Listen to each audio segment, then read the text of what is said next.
Happy, healthy Father's Day 2022 to one and all.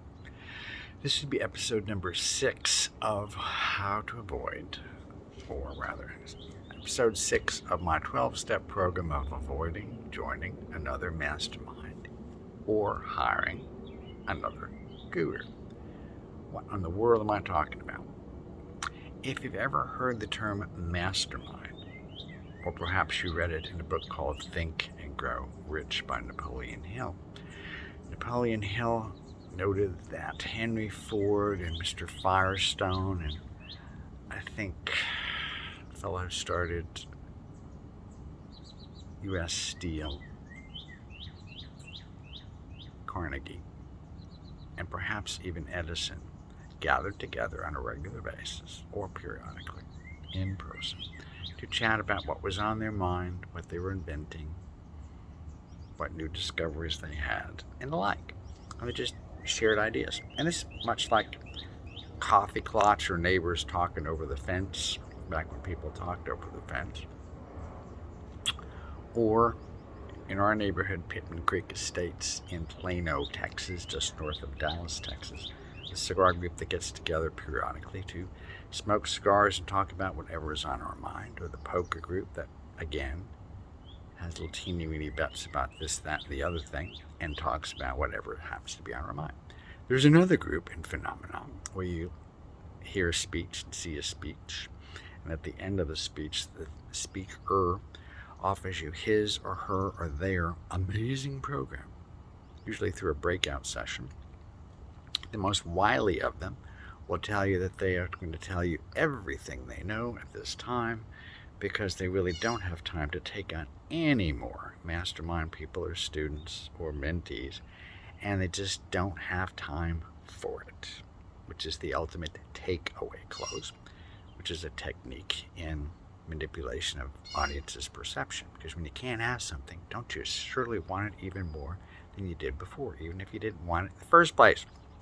So, point number 1, find people who are imaginative, growing, better at what you do than what you do, and chat with them. I've been to any number of gatherings with financial advisors over the years, especially when I first started out as a financial advisor, when I got to talk to some of the masters of the universe, people that were very effective at what they were doing. And I didn't bother to pick their brains. I just talked to them about whatever they wanted to talk about at the time, and then they gave me some helpful hints in terms of how they were effective at becoming growth-oriented financial advisors. How did they do it?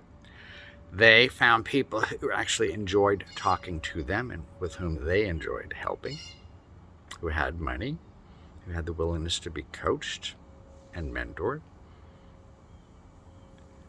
encouraged them to introduce them to their friends and family, and shazam, they had a practice. It was and continues to be that simple. I read the other day, unbelievably in a candy wrapper, an expression that I really enjoy.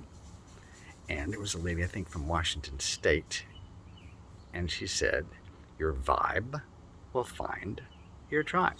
In my case, I really enjoy the joy of being alive, being healthy, and laughing. I love to laugh and do my best to find humor in just about everything. Right now we have a tree that has pink blossoms. That's the good news. The better news is it periodically attracts hummingbirds, which I really enjoy seeing. The bad news is those beautiful pink blossoms turn brown and fall down. They're everywhere. This morning after a long walk, I noticed they're on our side area, which used to be a lawn and now has been choked out by those blossoms. So that tree will have to be severely thinned out. But find people with whom you have rapport, who have a growth mindset. When I go to something called Genius Network, which is not a mastermind, it's more of a network where people are doing their best to help each of us get more effective at what we do and come up with some new ideas, whether it's NFTs or various kinds of coins, or figuring out what this crypto stuff is about and how to keep track of it.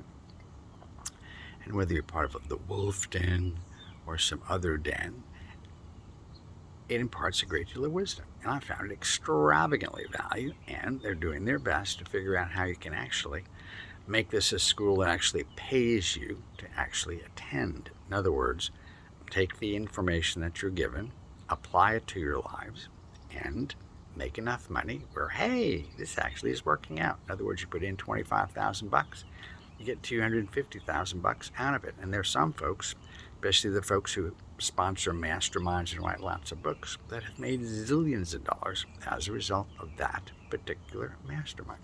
There are others of us who have increased our income and effectiveness, but God knows we have not made zillions of dollars as a result, although we have written books, made speeches, and conducted workshops. No kidding. So, what is the main problem with joining a mastermind, and why am I suggesting this is step 6 to avoid it? I have found that our habits are even stronger than our will, especially our stated will. In other words, if you're a member of one mastermind, son of a gun, in a heartbeat, you'll discover that many people in the mastermind also have their own masterminds, which have subsets of coaching. Usually it talks about high performance. What's high performance? It's the difference between hitting a tennis ball with a top spin versus a flat spin.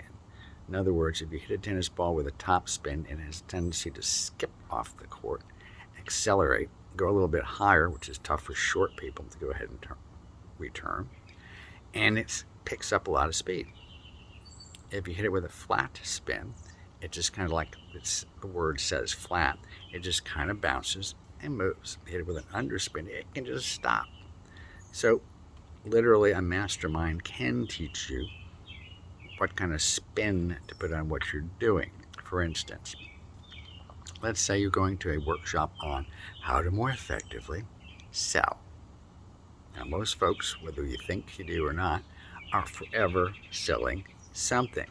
Whether it's my wife saying, hey, when you get gasoline, would you like to get gasoline for me too? Well, my wife really doesn't enjoy getting out of the car when it's hot outside. Most of us would agree with her that getting out of the car when it's hot outside is not such a wonderful idea. Thanks.